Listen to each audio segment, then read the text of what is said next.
Hello guys, welcome back to Dark Angels Intuitions. Welcome back to my channel. So I'm going to do another general love reading for the couple, relationship, marriage, or as long as alam niyo na you are in a relationship, you are together, active relationship, conscious relationship. Okay, para to sa inyo. So let's see.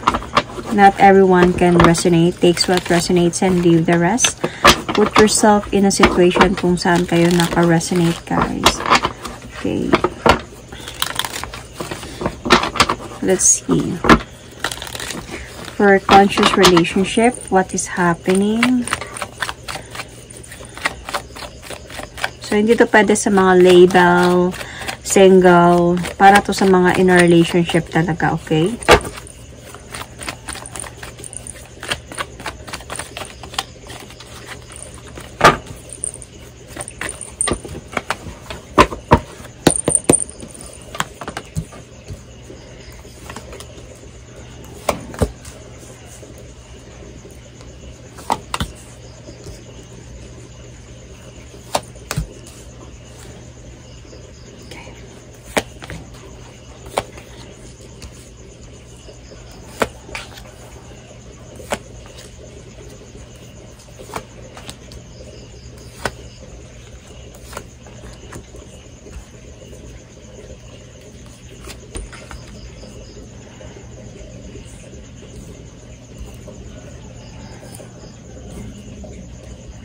Okay. So I can see here that what you feel about your person. Parang you felt unfair or you felt imbalance with your person, with your connection na meron ka with your person. Feeling mo parang hindi siya fair sa relationship na meron kayo. Let's clarify.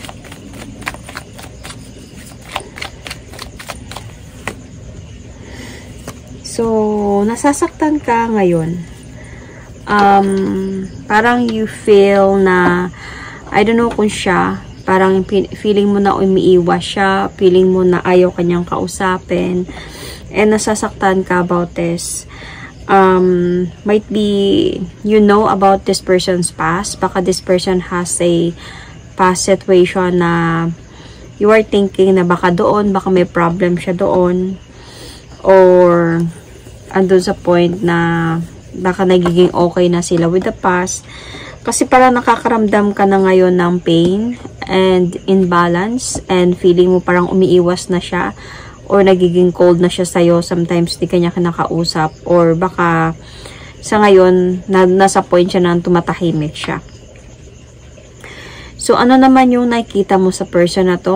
Yun nga, nakikita mo na parang this person is cheating on you.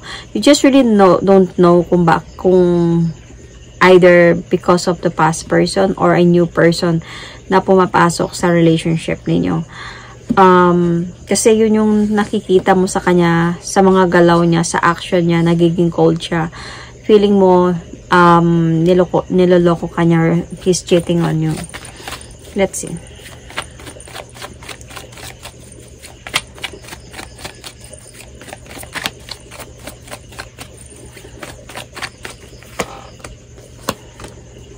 You want a clarity. Kasi hindi na pala nagiging masaya yung relationship niyo. So, nasa point pa kayo of a relationship pero hindi na siya masaya. And parang andun ka sa point na you want some clarities. I feel na meron kang alam about this person. Siguro, past niya. And, yun yung nakikita mo na baka nagkakabalikan na sila ulit. Baka bumabalik na siya doon, nag-offer na siya doon ng new beginning, nag-uusap na sila or something. Kasi baka meron na silang something. Kasi nagbago siya sa'yo talaga. So, wala kang idea about or might be hindi clear sa'yo kung this is either past or a new. Pero you really want some clarity. Kasi ito yung nakikita mo sa kanya na niloloko ka na. So,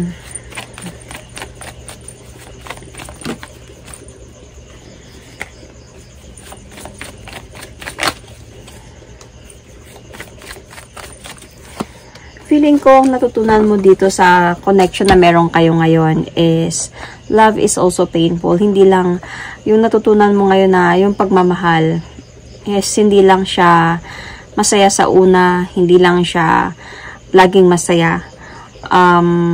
Nasasaktan din. So, parang ito yung lesson na nare-realize mo ngayon na mga may pinagdadaanan na kayo. But you're still like, andun ka din sa point na nag-iisip ka din na I need to stand up. I need to be strong. I need to be brave. I know my power. I know who I am. Parang ganun sa point na kahit na-juggled ka na or kahit medyo struggle ka na sa sitwasyon ninyo, you still want some changes. Kumbaga, kahit na nare-realize mo na hindi pala madali yung magmahal or ganito pa rin, nasasaktan pa rin talaga kahit na ilang beses ka magmahal. May times talaga masasaktan ka. So, kumbaga, walang relasyon ang hindi ka masasaktan, hindi ka sasaktan, hindi ka iiyak. Parang ito yung lessons na na-learn mo dito. Then, parang andun sa point na sometimes you wanted to feel like I wanted to have some changes in my life. Just really wanted to walk away na lang kasi parang kung totoo ngang bumabalik siya sa ex niya is parang feeling mo mabigat to. Wala din akong laban dito. Parang yun yung nararamdaman mo. Pero naniniwala ka pa din sa pagmamahalan ninyong pareho. Though, ito yung parang nagkakaroon ng learning sa some of your lessons na sa mga nangyayari sa inyong dalawa. So, ano yung gusto mo talaga sana mangyari is your person to move forward towards with you. Of course, to communicate with you, to clear everything, to talk to you, to move forward towards with you. So, ano naman yung gusto mo na desire mo, like your person really knows about this. Ito lang na gusto mo lang talaga na mahalin ka niya. At ito yung alam niya. Alam niya naman to eh. Gusto mo lang talaga ng pagmamahal. That this person will always be there for you to offer you love. Just to love you. Yun lang. Yun yung alam ng person mo. Pero yung hindi alam ng person mo, gusto mo ng clarity. Gusto mo na mag-move forward siya towards with you. Na makipag-usap siya and explain to you everything. So, dito naman sa person mo, sa totoo lang, nakakaramdam na siya ng kalabuan sa connection ninyo. Yun yung feeling niya ngayon, na nalalabuan na siya sa relasyon ninyo. Let's clarify.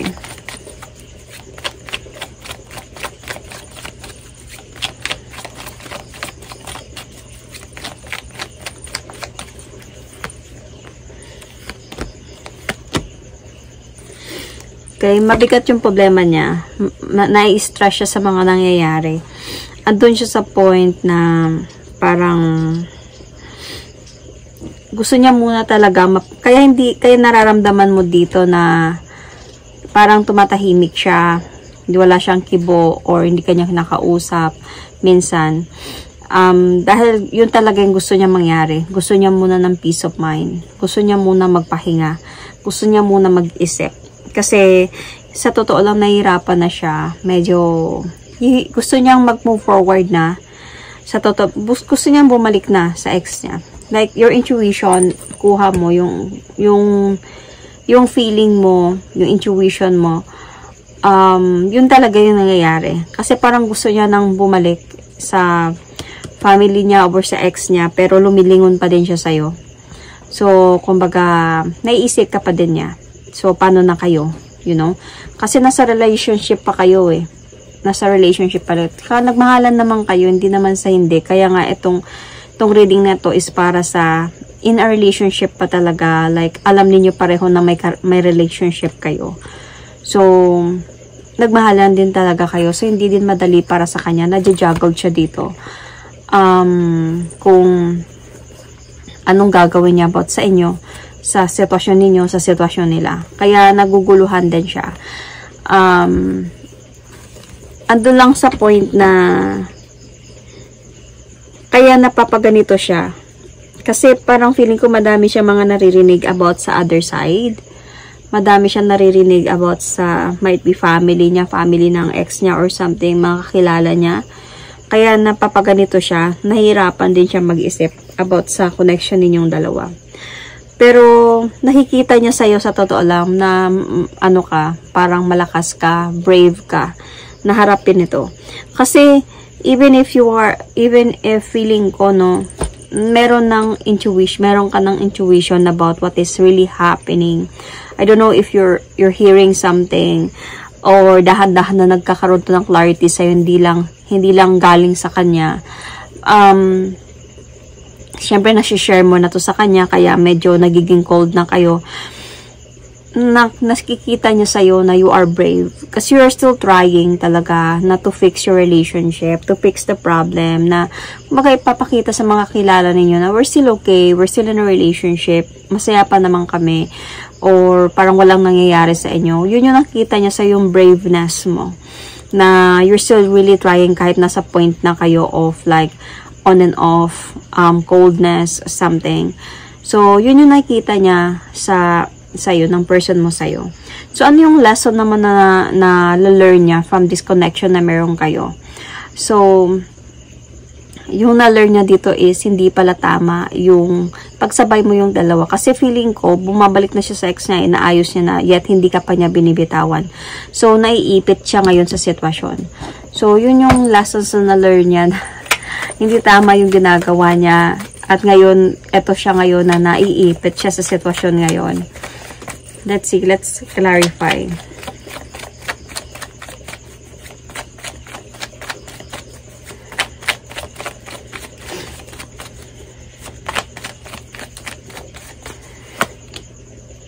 See? Na might be siguro andun siya sa point na before siguro ako na ayusin namin yung sa ex ko, sana tinapos ko muna yung sa amin, itong sa inyo, sana tinapos niya muna to sa inyo bago man lang siya bumalik dun sa ex para walang problema. Yun yung mga lessons siya na learn niya. And siguro bago ako mag-effort, siguro mag-effort muna ako na mag-focus na i-explain sa yung lahat. Siguro bigyan ng closure or something before man lang ako mag-start na mag-forward towards there. Kasi may mga arguments na dito, may mga gulo na din dito. And may mga miscommunications na din sa inyo while you're still in a relationship. Kumbaga, nagkaayos na sila, pero kayo pa din. So, nadja-juggled siya. So, parang ang ginawa niya, while kaya niya pang i-manage yung situation. So, kayo, tapos sila, parang sa point na to nakikita nga niya sa'yo na brave ka, na hindi ka kumigive up, na nandyan ka pa din para sa kanya, nandyan ka pa din na to tell everyone na kilala nyo na you're still okay, you're still in love or something. Nakikita niya siya yung braveness mo. And nahihirapan siyang bitawan ka while sila naman nagiging okay na. Kumbaga, nahihirapan siya tuloy na mag-explain sa'yo about this. So, nahihirapan siya tuloy na bitawan ka. Naiipit siya tuloy ngayon sa sitwasyon. Kaya ito yung lessons na na-learn niya na before siya makipag-ayos dito sa ex niya, sana inayos niya muna yung closure ninyong dalawa or yung paghiwalay ninyong dalawa before man lang siya na lumipat dito. Ngayon, akala niya kaya niyang i-manage yung situation now between you and the ex. So, nahirapan siya tuloy ngayon. So, at naman yung ano niya dito, yung sa totoo lang, yung gusto niya mangyari, yung makapag-decide na talaga siya. Kasi hindi siya makapag-decide. Ito yung gusto niya mangyari na hindi mo alam.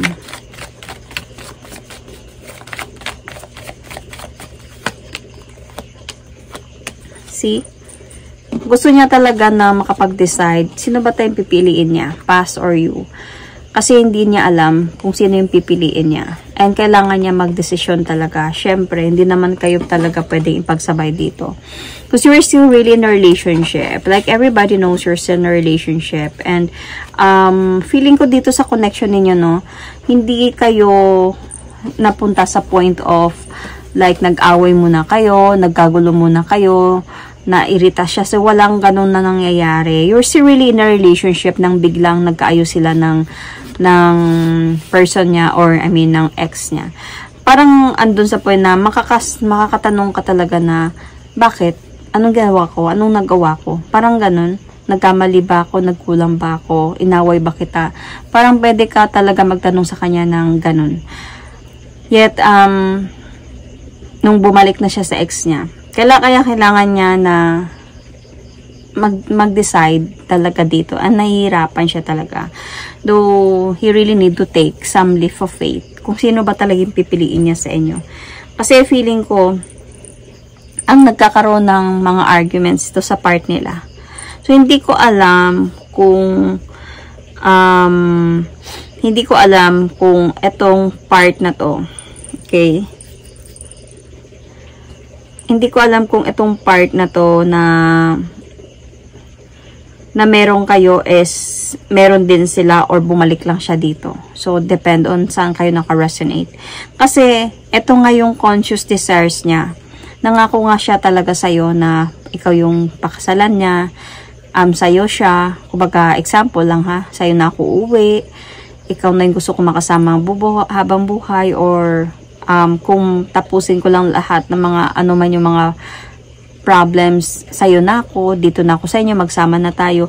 Like, yung relationship nyo kasi is very conscious. Like, wala kayong mga pinag-awayan ng masyado, wala kayong masyadong mga gulo na nangyari.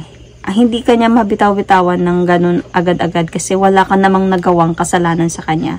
Tsaka wala ka din nagawa na para mairita siya. Wala ka din nagawa na para magbago siya or magsawa siya. Kasi siya mismo yung parang di niya alam kung anong gagawin niya sa relationship niya. Bigla na lang silang nag-ayos. Dahil nga sa mga sinasabi dito sa kabila. Feeling ko sila yung nagkaroon ng gulo. Sila yung nagkaroon ng gusto, napagod na siya. Kaya binalikan niya na lang.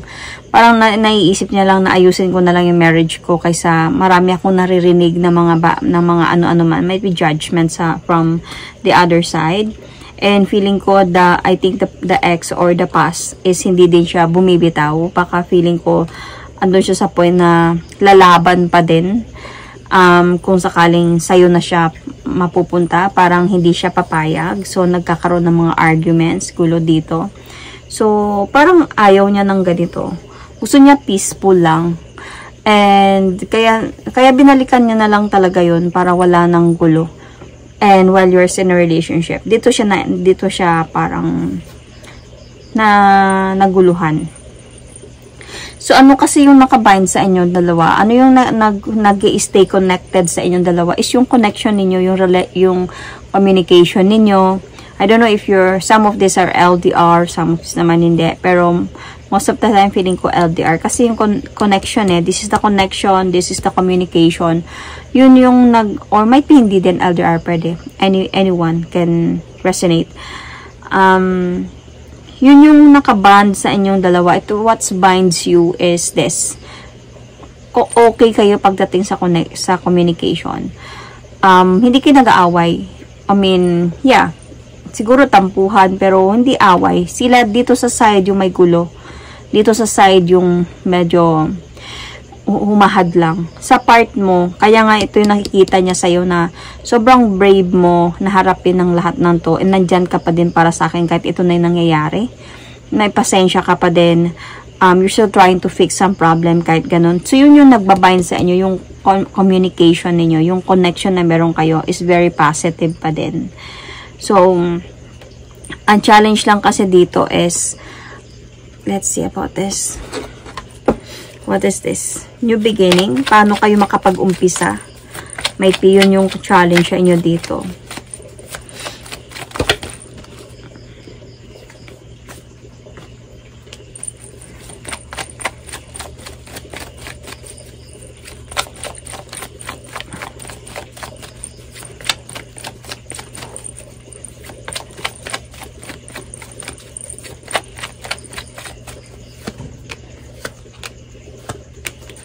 So, yun talaga yung challenge sa inyo. Paano kayo makapag-start? You know, paano kayo makasal if they are, or they are legal or something? Kasi ito yung challenge dito Paano kayo maging masaya? Paano kayo mapupunta towards that victory that you want? Paano siya mag-move forward towards with you nang walang hahadlang? paano siya mag-offer sa'yo ng new beginning that into a peaceful way. Which is, madami pa siya mga bagay na hindi sinasabi sa'yo. Madami pa siya mga bagay na tinatago sa'yo, which is hindi niya na sinasabi sa'yo para wala na din kayong gulo. Para wala na din kayong away. Na ito nga, sa part na to, sa ex niya, is gumugulo pa din. Kumbaga, hindi pa din pumapayag na sabi na mag-divorce na tayo or mag-annul tayo. Hindi pa rin sila pumapayag. Kumbaga, mayroon pa rin, gusto niya pa rin lumaban sa karapatan niya as might be wife. May mga responsibility sila. You know, hindi naman din madali. Hindi naman madali yung sabihin na mag-divorce na tayo at sasabihin ng ex na okay. Depende kung sobrang antagal na nilang magkahiwalay. So, dito sa part na to parang hindi naman Parang hindi. Kasi may mga bagay din kasi siyang mga pagsisinungaling sa'yo.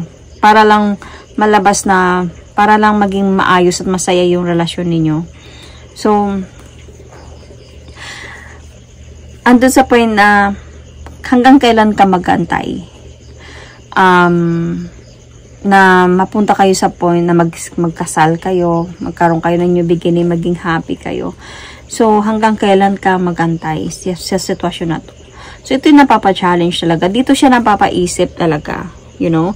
At pag napapaisip siya nito, parang nare-realize niya na kailangan ko na ng changes sa buhay ko. Kailangan ko ng, siguro na lang, ayusin ko na lang talaga yung family ko or yung marriage ko.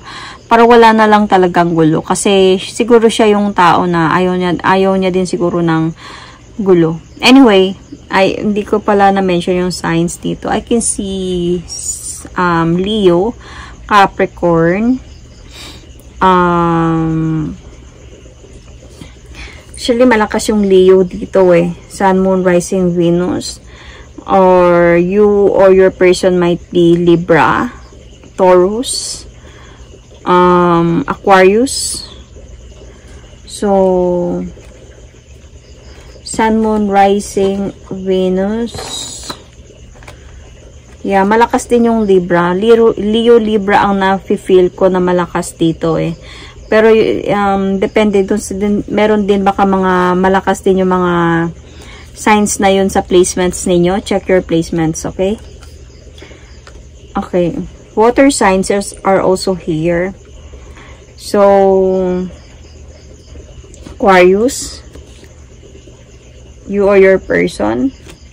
So, anyway, yun nga, sabi ko, as I said earlier, na yun yung mapapa-challenge kayo doon. Paano kayo makapag-start with a peaceful way? In a peaceful way. Walang manggugulo. Walang magsasabi na hindi ako papayag ng ganito. You know, parang siya mismo pag naiisip niya, napapa-wonder din siya na mahirap. Parang ang hirap naman. Kaya ayusin ko na lang siguro yung sa side namin ng ex ko. Para wala na lang gulo, para peaceful na lang. Pero naisip niya, paano ka? So, dito siya napapa-challenge. Paano ka? Kasi wala ka namang nagawa para pagdesisyonan ka ng gano'n, na iwan ka na lang ng basta-basta. So, dito siya napapa-cold na sa'yo. Dito sa nararamdaman mo na parang may ibang nangyayari na cold na hindi na siya masaya. Hindi siya masaya sa'yo. Hindi niya lang alam kung anong desisyon ang gagawin niya. Hindi niya lang alam kung paano to. Okay? Kaya parang umiiwas na lang muna siya sometimes.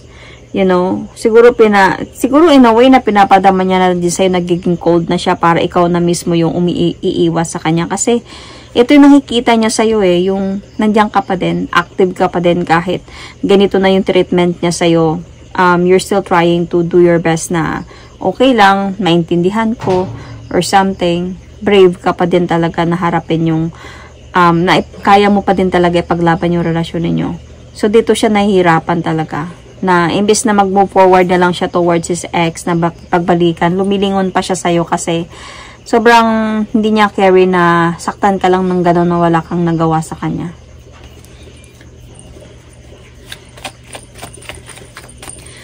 So, advice. Clarity.